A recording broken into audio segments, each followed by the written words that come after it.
ಕರ್ನಾಟಕದ ಜನತೆಗೆ ಟಿವಿ4 ಕನ್ನಡ ಸುದ್ದಿವಾಹಿನಿಗೆ ಸ್ವಾಗತ. ನಾನು ಸಂಗೀತಾ ಭಟ್. ಇದೀಗ ಹೆಡ್ಲೈನ್. ಉಡುಪಿ ಪಂಚರ್ ಶಾಪ್ನಲ್ಲಿ ಟೈರ್ ಸ್ಫೋಟಗೊಂಡು ಯುವಕನ ಸ್ಥಿತಿ ಗಂಭೀರ.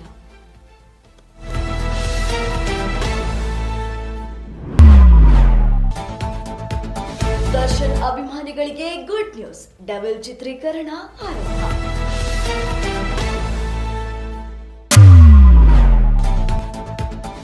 ಸಿಟಿ ರವಿ ಬಳಸಿದ ಶಬ್ದ ಕೇಳಿ ಶಾಕ್ ಆಯಿತು, ಲಕ್ಷ್ಮಿ ಹೆಬ್ಬಾಳ್ಕರ್ ಹೇಳಿಕೆ.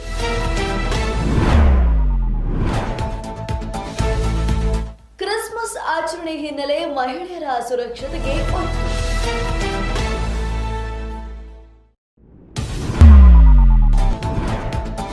ದರ್ಶನ್ ರಿಲೀಸ್, ಚಾಮುಂಡಿ ಬೆಟ್ಟಕ್ಕೆ ಭೇಟಿ ನೀಡಿ ಹರಕೆ ತೀರಿಸಿದ ವಿಜಯಲಕ್ಷ್ಮಿ.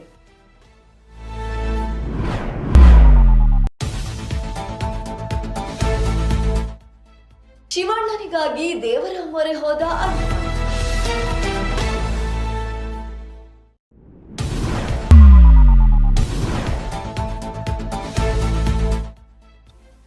ಬಿಜೆಪಿ ಸದಸ್ಯತ್ವ ನೋಂದಣಿ ಅಭಿಯಾನ ಕಾರ್ಯಕ್ರಮ.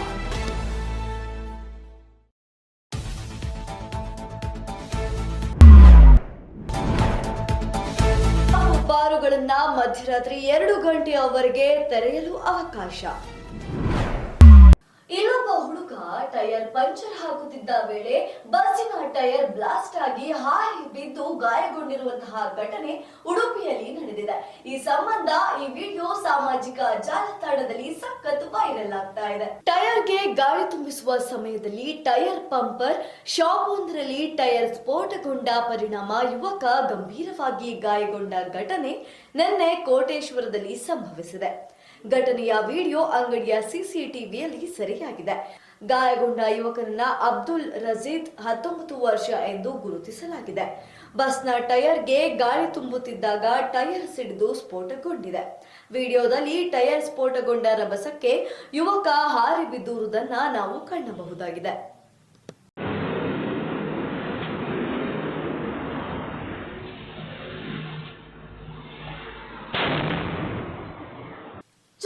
ಸ್ಟಾರ್ ದರ್ಶನ್ ಅಭಿಮಾನಿಗಳಿಗೆ ಸಂತಸದ ಸುದ್ದಿ. ದರ್ಶನ್ ಅಭಿನಯಿಸುತ್ತಿರುವಂತಹ ಡೆವಿಲ್ ಚಿತ್ರದ ಚಿತ್ರೀಕರಣ ಇದೀಗ ಪ್ರಾರಂಭವಾಗಲಿದೆ.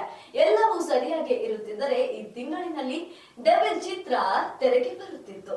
ಜನವರಿ 20ರ ನಂತರ ಡೆವಿಲ್ ಸಿನಿಮಾದ ಚಿತ್ರತಂಡ ಚಿತ್ರೀಕರಣ ಆರಂಭಿಸಲು ಮುಂದಾಗಿದೆ. ಇದರಲ್ಲಿ ನಟ ದರ್ಶನ್ ಭಾಗಿಯಾಗುತ್ತಿಲ್ಲ. ಅವರು ಇಲ್ಲದ ದೃಶ್ಯಗಳ ಚಿತ್ರೀಕರಣ ಮಾತ್ರ ನಡೆಯುತ್ತಿದ್ದು, ಇದಕ್ಕೆ ಸಂಬಂಧಿಸಿದವರಿಗೆ ಮಾಹಿತಿ ರವಾನಿಸಲಾಗಿದೆ ಎನ್ನಲಾಗಿದೆ. ಆದರೆ ಈ ಬಗ್ಗೆ ಚಿತ್ರತಂಡದಿಂದ ಯಾವುದೇ ಅಧಿಕೃತ ಮಾಹಿತಿ ಹೊರಬಂದಿಲ್ಲ. ಈ ಚಿತ್ರದ ಫಸ್ಟ್ ಲುಕ್ ಮತ್ತು ಟೀಸರ್ ಹಿಟ್ ಆಗುವ ಮೂಲಕ ಸಿನಿಮಾದ ಮೇಲೆ ನಿರೀಕ್ಷೆ ಹೆಚ್ಚಾಗಿತ್ತು. ಎಲ್ಲವೂ ಅಂದುಕೊಂಡಂತೆ ಆಗಿದ್ದರೆ ಇದೇ ಡಿಸೆಂಬರ್ನಲ್ಲಿ ಸಿನಿಮಾ ತೆರೆಗೆ. ಸಿಟಿ ರವಿ ಅವರು ಬಳಸಿರುವಂತಹ ಅವ್ಯಾಚ್ಯ ಪದಗಳನ್ನ ಕೇಳಿ ನನಗೆ ಶಾಕ್ ಆಯಿತು ಅಂತ ಮಾಧ್ಯಮದವರ ಮುಂದೆ ಲಕ್ಷ್ಮಿ ಹೆಬ್ಬಾಳ್ಕರ್ ಹೇಳಿಕೊಂಡಿದ್ದಾರೆ. ಸಿಟಿ ರವಿ ಅವರು ಮಾತನಾಡಿದ್ದಾರೆ ಎನ್ನಲಾದ ಆಕ್ಷೇಪಾರ್ಹ ಪದ ಬಳಕೆ ವಿಚಾರ ರಾಜ್ಯದಲ್ಲಿ ಭಾರಿ ಸದ್ದು ಮಾಡಿತ್ತು. ಸೋಮವಾರ ಸಚಿವೆ ಲಕ್ಷ್ಮಿ ಹೆಬ್ಬಾಳ್ಕರ್ ಬೆಳಗಾವಿಯಲ್ಲಿ ಮಾಧ್ಯಮಗಳೊಂದಿಗೆ ಮಾತನಾಡಿದ್ದಾರೆ. ನಾನು ಇಲ್ಲಿಯವರೆಗೆ ಸಾಕಷ್ಟು ಸವಾಲುಗಳನ್ನು ಎದುರಿಸಿ ಬಂದಿದ್ದೇನೆ. ಎಲ್ಲ ನ್ಯಾಯಾಲಯ ಮುಗಿದ ಮೇಲೆ ದೇವನೊಬ್ಬನು ಇದ್ದಾರೆ. ಈ ಕುರಿತು ಪ್ರಧಾನಿ ರಾಷ್ಟ್ರಪತಿಗೆ ಪತ್ರ ಬರೆಯುತ್ತೇನೆ ಎಂದಿದ್ದಾರೆ. ಇನ್ನು ಅವರು ವಿಡಿಯೋವೊಂದನ್ನು ರಿಲೀಸ್ ಮಾಡಿದ್ದು ಅದರಲ್ಲಿ ಆಕ್ಷೇಪಾರ್ಹ ಬಳಕೆ ಕಂಡು ಬಂದಿದೆ. ಆದರೆ ಈ ವಿಡಿಯೋದ ಸತ್ಯಾಸತ್ಯತೆ ತಿಳಿಯಬೇಕಾಗಿದೆ.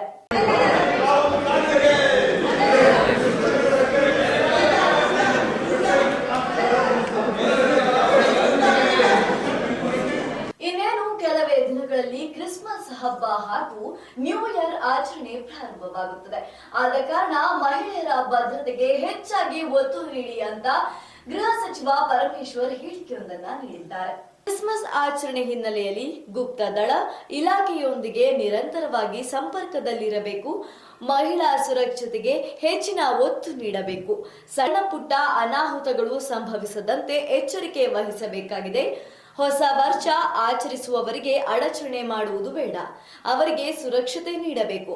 ತೊಂದರೆ ಉಂಟು ಮಾಡುವ ಕಿಡಿಗೇಡಿಗಳ ಮೇಲೆ ನಿಗಾ ವಹಿಸಬೇಕು, ಕ್ರಮ ಜರುಗಿಸಬೇಕು ಎಂದು ಇಂದು ನಗರ ಪೊಲೀಸ್ ಆಯುಕ್ತ ಕಚೇರಿಯಲ್ಲಿ ನಗರ ಪೊಲೀಸ್ ಆಯುಕ್ತರ ಜೊತೆ ಸಭೆ ನಡೆಸಿ ಗೃಹ ಸಚಿವ ಪರಮೇಶ್ವರ್ ಹೇಳಿದರು.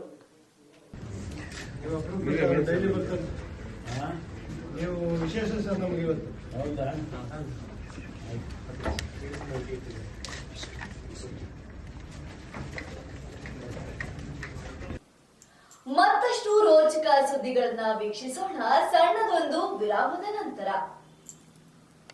ನಿಮ್ಮ TV4 ಕನ್ನಡ ಚಾನೆಲ್ನಲ್ಲಿ ವಿನೂತನ ಕಾರ್ಯಕ್ರಮಗಳು.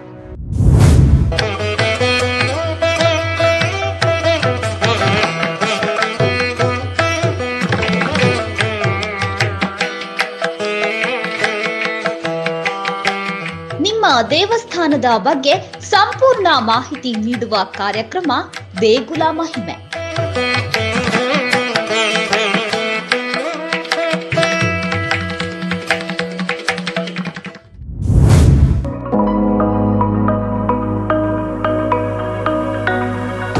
ನಿಮ್ಮ ಹೋಟೆಲ್ನ ರುಚಿಯ ಬಗ್ಗೆ ಸಂಪೂರ್ಣ ಮಾಹಿತಿ ನೀಡುವ ಕಾರ್ಯಕ್ರಮ ಅಬ್ಬಬ್ಬಾ ಎಂಥ ರುಚಿ.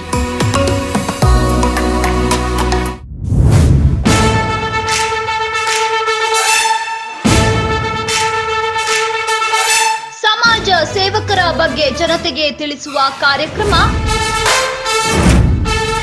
ಜನರೇ ಮೆಚ್ಚಿದ ನಾಯಕ.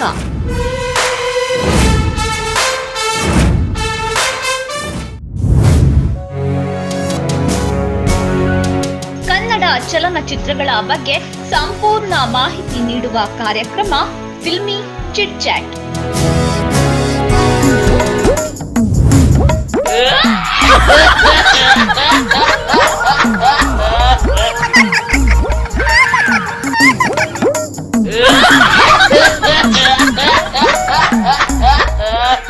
ವಿನೂತನ ಬಕ್ರ ಕಾರ್ಯಕ್ರಮ ಟೋಪಿ ಲಾಲ.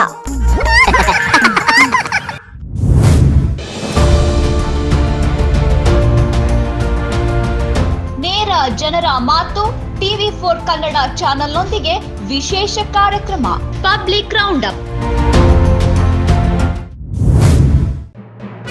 ನಿತ್ಯ ನಿಜ ನಿರಂತರ ತಾಜಾ ಸುದ್ದಿಯೊಂದಿಗೆ ನಿಮ್ಮ TV4 ನ್ಯೂಸ್ ಚಾನೆಲ್.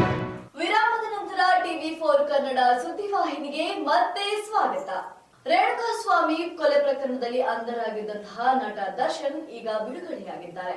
ಆದರೆ ಅವರ ಪತ್ನಿ ಮತ್ತು ತಾಯಿಯ ಟೆಂಪಲ್ ರನ್ ಪ್ರಾರಂಭವಾಗಿದೆ. ಇಂದು ಚಾಮುಂಡಿ ಬೆಟ್ಟಕ್ಕೆ ತಾಯಿ ಹಾಗೂ ಪತ್ನಿ ಭೇಟಿ ನೀಡಿದ್ದಾರೆ. ಹಾಗೆ ವಿಶೇಷ ಪೂಜೆಯನ್ನ ಮಾಡಿಸಿದ್ದಾರೆ. ರೇಣುಕಾಸ್ವಾಮಿ ಕೊಲೆ ಕೇಸ್ನಲ್ಲಿ ಜೈಲು ಸೇರಿದ್ದ ದರ್ಶನ್ಗೆ ಹೈಕೋರ್ಟ್ ಜಾಮೀನು ನೀಡಿದೆ. ದರ್ಶನ್ ಸದ್ಯ ಮೈಸೂರಿನ ಅವರ ಫಾರ್ಮ್ ಹೌಸ್ ನಲ್ಲಿ ವಿಶ್ರಾಂತಿ ಪಡೆಯುತ್ತಿದ್ದಾರೆ. ಆದರೆ ದರ್ಶನ್ ಪತ್ನಿ ವಿಜಯಲಕ್ಷ್ಮಿ ಮಾತ್ರ ಟೆಂಪಲ್ ರನ್ ಮುಂದುವರೆಸಿದ್ದಾರೆ.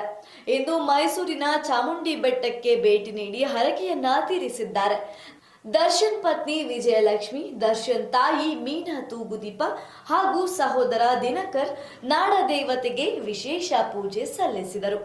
ಹ್ಯಾಟ್ರಿಕ್ ಹೀರೋ ಶಿವಣ್ಣ ಅವರಿಗೆ ಕ್ಯಾನ್ಸರ್ ಇರುವ ವಿಷಯ ಎಲ್ಲರಿಗೂ ಗೊತ್ತೇ ಇದೆ. ಇಂದು ಅವರಿಗೆ ಆಪರೇಷನ್ ಇರುವ ಕಾರಣ ಅವರ ಅಭಿಮಾನಿಗಳು ದೇವಸ್ಥಾನಕ್ಕೆ ಹೋಗಿ ವಿಶೇಷ ಪೂಜೆಯನ್ನ ಸಲ್ಲಿಸಿದ್ದಾರೆ. ನಟ ಶಿವರಾಜ್ ಕುಮಾರ್ ಆರೋಗ್ಯ ಚೇತರಿಕೆ ಕಾಣಲು ವಿಶೇಷ ಪೂಜೆ ಹರಕೆ ತೀರಿಸಲು ಅಭಿಮಾನಿಗಳು ದೇವರ ಮೊರೆ ಹೋಗಿದ್ದಾರೆ. ಅಮೆರಿಕದ ಪ್ರತಿಷ್ಠಿತ ಆಸ್ಪತ್ರೆಯಲ್ಲಿ ಹ್ಯಾಟ್ರಿಕ್ ಹೀರೋ ಶಿವರಾಜ್ ಕುಮಾರ್ಗೆ ಸರ್ಜರಿ ನಡೆಯಲಿದೆ. ಸರ್ಜರಿ ಬಳಿಕ 1 ತಿಂಗಳು ಅಮೆರಿಕದಲ್ಲಿ ಶಿವಣ್ಣ ಇರಲಿದ್ದಾರೆ. ಭಾರತೀಯ ಕಾಲಮಾನ ಪ್ರಕಾರ ರಾತ್ರಿ 10 ಗಂಟೆಗೆ ಸರ್ಜರಿ ನಡೆಯಲಿದೆ. ಹೀಗಾಗಿ ಇಂದು ಮಲ್ಲೇಶ್ವರಂನ ನಾಗಸುಬ್ರಹ್ಮಣ್ಯ ದೇವಸ್ಥಾನದಲ್ಲಿ ವಿಶೇಷ ಪೂಜೆ ಫ್ಯಾನ್ಸ್ಗಳು ಸಲ್ಲಿಸಿದ್ದಾರೆ.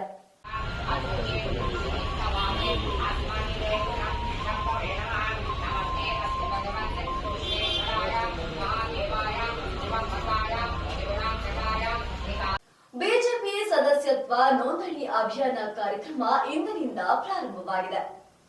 ಬಿಜೆಪಿ ಸದಸ್ಯತ್ವ ನೋಂದಣಿ ಅಭಿಯಾನದಲ್ಲಿ ಹೆಚ್ಚಿನ ಸದಸ್ಯತ್ವ ನೋಂದಣಿ ಕಾರ್ಯಕ್ರಮ ಇಂದು HALನಲ್ಲಿ ನಡೆದಿದೆ. HALನಲ್ಲಿ ಮಾಜಿ ಪಾಲಿಕೆ ಸದಸ್ಯ ಸಿದ್ದಲಿಂಗಯ್ಯ ಮನೆಗೆ ಕೇಂದ್ರ ಸಚಿವೆ ಶೋಭಾ ಭೇಟಿ ನೀಡಿದ್ರು. ಈ ವೇಳೆ ಮಾಜಿ ಪಾಲಿಕೆ ಸದಸ್ಯ ಸಿದ್ದಲಿಂಗಯ್ಯ ಅವರನ್ನ ಶೋಭಾ ಕರಂದ್ಲಾಜೆ ಸನ್ಮಾನಿಸಿದರು. ಈ ವೇಳೆ ಶಾಸಕ ಬೈರತಿ ಬಸವರಾಜು, ಬಿಜೆಪಿ ಮುಖಂಡರು ಉಪಸ್ಥಿತರಿದ್ದರು.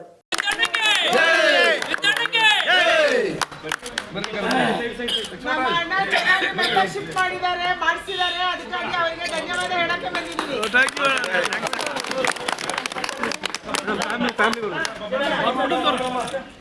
ಮದ್ಯಪ್ರಿಯರಿಗೆ ಇನ್ನೊಂದು ಸಂತಸದ ಸುದ್ದಿ. ನ್ಯೂ ಇಯರ್ ಹಾಗೂ ಕ್ರಿಸ್ಮಸ್ ಇರುವ ಹಿನ್ನೆಲೆಯಲ್ಲಿ 12 ಗಂಟೆಯವರೆಗೆ ಪಬ್ ಹಾಗೂ ಬಾರ್ಗಳು ತೆರೆದಿತ್ತು. ಇದೀಗ 2 ಗಂಟೆಯವರೆಗೆ ತೆರೆಯಲು ಅವಕಾಶ ಕಲ್ಪಿಸಿಕೊಡಲಾಗಿದೆ. ಒಂದು ಕಡೆ ಹೊಸ ವರ್ಷ ಬರಮಾಡಿಕೊಳ್ಳಲು ಸಿಲಿಕಾನ್ ಸಿಟಿ ಸಜ್ಜಾಗ್ತಿದೆ. ಮತ್ತೊಂದು ಕಡೆ ಪಬ್ ಬಾರ್ಗಳಲ್ಲಿ ನ್ಯೂ ಇಯರ್ ವೆಲ್ಕಮ್ ಮಾಡಿಕೊಳ್ಳಲು ಈಗಾಗಲೇ ತಯಾರಿ ಆರಂಭವಾಗಿದೆ. ಈ ತಿಂಗಳ 31ರ ರಾತ್ರಿ ವ್ಯಾಪಾರ ವಹಿವಾಟು ಹೆಚ್ಚಾಗಲಿದೆ. ಪಬ್ ಬಾರ್ಗಳನ್ನ ಮಧ್ಯರಾತ್ರಿ 2 ಗಂಟೆವರೆಗೆ ತೆರೆಯಲು ಹೋಟೆಲ್ ಮಾಲೀಕರ ಅವಕಾಶ ಕೋರಲು ಹೋಟೆಲ್ ಹಾಗೂ ಬಾರ್ ಸಂಘದಿಂದ ಸರ್ಕಾರಕ್ಕೆ ಇಂದು ಮಲ್ಲೇಶ್ವರಂನಲ್ಲಿ ಬೆಂಗಳೂರು ಹೋಟೆಲ್ ಮಾಲೀಕರ ಸಂಘದ ಅಧ್ಯಕ್ಷ PC ರಾವ್ ಮನವಿ ಮಾಡಿದ್ದಾರೆ. ಪ್ರತಿ ವರ್ಷದಂತೆ ಬೆಂಗಳೂರು ನಗರದಲ್ಲಿ ಹೊಸ ವರ್ಷದ ಆಚರಣೆ ವಿಜೃಂಭಣೆಯಿಂದ ನಡೆಯಲಿದೆ. ಈ ವರ್ಷ 31 ಮತ್ತು 1ನೇ ತಾರೀಕಿನಂದು ಕನಿಷ್ಠ 1,000 ಕೋಟಿಗಿಂತ ಹೆಚ್ಚಿನ ವ್ಯಾಪಾರ ವ್ಯವಹಾರ ನಡೆಯಬಹುದೆಂದು ಅಂದಾಜು ಮಾಡಲಾಗಿದೆ. ದಿನನಿತ್ಯ 125 ಕೋಟಿ ಅಬಕಾರಿ ಸುಂಕ ಕಟ್ಟುತ್ತಿರುವ ನಮ್ಮ ಬಾರ್ ಅಂಡ್ ರೆಸ್ಟೋರೆಂಟ್ನವರು ಈ 31ನೇ ತಾರೀಕು ಕನಿಷ್ಠ 100 ಕೋಟಿಯಷ್ಟು ಇನ್ನೂ ಹೆಚ್ಚುವರಿ ಸಂಗ್ರಹಣೆ ಮಾಡಿಕೊಡಲಿದ್ದಾರೆ. ಈ ಎಲ್ಲ ಕಾರಣಗಳಿಂದ 31ನೇ ತಾರೀಕು ಕನಿಷ್ಠ ರಾತ್ರಿ 2 ಗಂಟೆಯವರೆಗೆ ನಮಗೆ ವ್ಯಾಪಾರ ವ್ಯವಹಾರ ಮಾಡಲು ಅವಕಾಶ ಮಾಡಿಕೊಟ್ಟಲ್ಲಿ ಎಲ್ಲ ಮಾಲೀಕರಿಗೂ ನಮ್ಮ ನೆಚ್ಚಿನ ಗ್ರಾಹಕರಿಗೂ ಒಳ್ಳೆಯ ಕಾರ್ಯಕ್ರಮಗಳನ್ನು ಕೊಡಬಹುದು. ಇವಿಷ್ಟು ಇವತ್ತಿನ ಪ್ರಮುಖ ಸುದ್ದಿಗಳು. ನಿತ್ಯ ನಿಜ ನಿರಂತರ ಸುದ್ದಿ ಹಾಗೂ ಮನೋರಂಜನೆಗೆ ವೀಕ್ಷಿಸಿ TV4 ಕನ್ನಡ ಸುದ್ದಿವಾಹಿನಿ. ನಾನು ಸಂಗೀತಾ ಭಟ್.